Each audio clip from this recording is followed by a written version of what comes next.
Hi there, this is Anne. I want to talk about the power of habit today. And here's a great quote by Charles Duhigg. And he wrote a book. There are so many books about habits, but I really like his. And this is his quote that I have up, and I always look at it.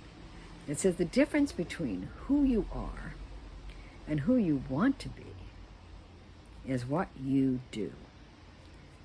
Isn't that something? And his name, again, is Charles, D-U-H-I-G-G, Power of Habit. But isn't that a great quote? It's so simple. You can change who you are just by what you do every day. It sounds too simple, doesn't it? But it's truly profound because of its truth.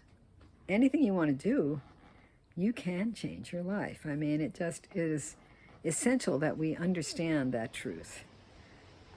Because it's something that if we want to learn a language, like I'm trying to learn, I am attempting to learn French, and I'm in my 10th month, and it's coming along really well because I am doing it every day.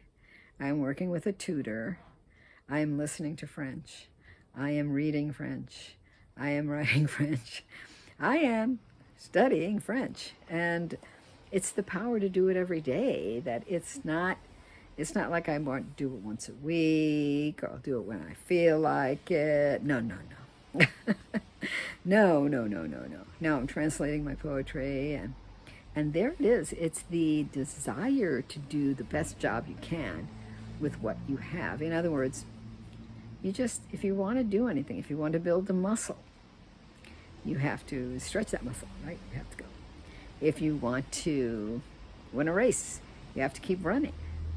Well, if you want to study, if you want to learn French, as I do, you have to be willing to study. And it has to become more than just study. I know a good friend of mine, she tried to learn Spanish when she first retired, and she went to a regular class, and, it wasn't enough. And that's why I keep going on and on about great courses. But the power of it is that I can keep watching it. I have to admit, I'm up to my 18th time watching great courses, French. But it's amazing how I keep hearing stuff, and she keeps saying things. I said, how did I miss that? How did I miss this particular thing? Because I know what she's saying, but I missed it the last time, 18 times. How did I miss it? Because there's just too much. There's too much in a language, and we have to understand that's what makes it so difficult. It's not just the pronunciation. It's just not all the verbs. It's not just the fact that, the word order is difficult. It's just the fact that she speaks right away and you have to keep up with her. But it is the fact that it is a fast-paced class. As I've said, it is a college class. And college classes are fast. Anyway, so my friend was there. She learned Spanish. They even went on a trip to Chile. But she said, I don't remember a thing. It's many years later.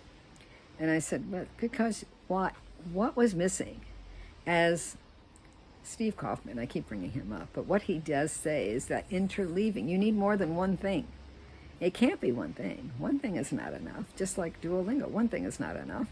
Just with me, great courses is not enough. I have to get a book, and I have to read it. I'm reading a great book, and I'm reading that every day, and I'm listening to it every day because I have the Audible tape that goes with it, and I'm writing every day. I'm listening to movies in French every day.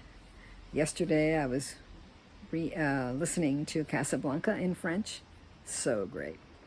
And if you have the DVD for Casablanca, just go to languages. It has it in French and Spanish, at least on my DVD it does.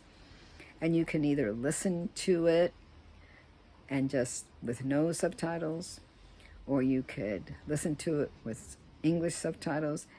Yesterday I listened to it with French subtitles, even though they don't match, which is kind of funny. But it's still interesting, and sometimes I just do the subtitles and not the speaking. I sort of go back and forth trying to get the best, but it is fascinating because I am hearing the language, I am reading the language, and I am attempting to speak the language with my tutor.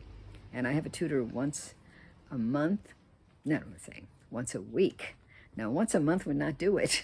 Once a week we talk.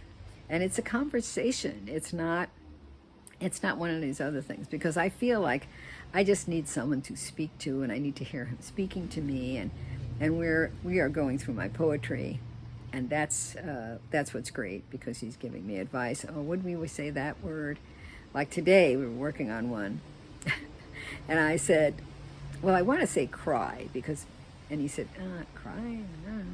And I said, and he said, here's the real definition for the word that I had was mourn, and it is grieve, because my poetry is grieving, healing, accepting, that book I wrote. So this is the second to the last poem, and it's a very important one, because it is what I believe people have to understand, that you need to grieve before you can heal. But what is the power of habit? The power of habit is working on something every day. Every day. You just don't stop breathing every day, do you? No. Anything you want to do, you have to do it every day. Maybe not a lot. You don't have to be as crazy as I am and just do it every day, every moment. That's true. I get up, I go to sleep. I'm doing French. I'm sort of obsessed with it, but as the French would say, c'est une obsession. It is an obsession. But it's a great one, because I feel like it's opened so many doors for me, and I feel my brain is sharper, because, as I've said, some things are good for your brain, and one of them is learning something new. And so learning something new boosts your brain power. It's so good for you, and it's a good habit. So the power of habit, that's really what can change your life, because you're putting in a good habit, replacing something else. And I have a very busy life, so to put in this habit, I had to say no to something else, and that's always hard. But I did it, because I wanted this. This is what I want right now, and I'm willing to fight for it. So until next time, remember the power of habit.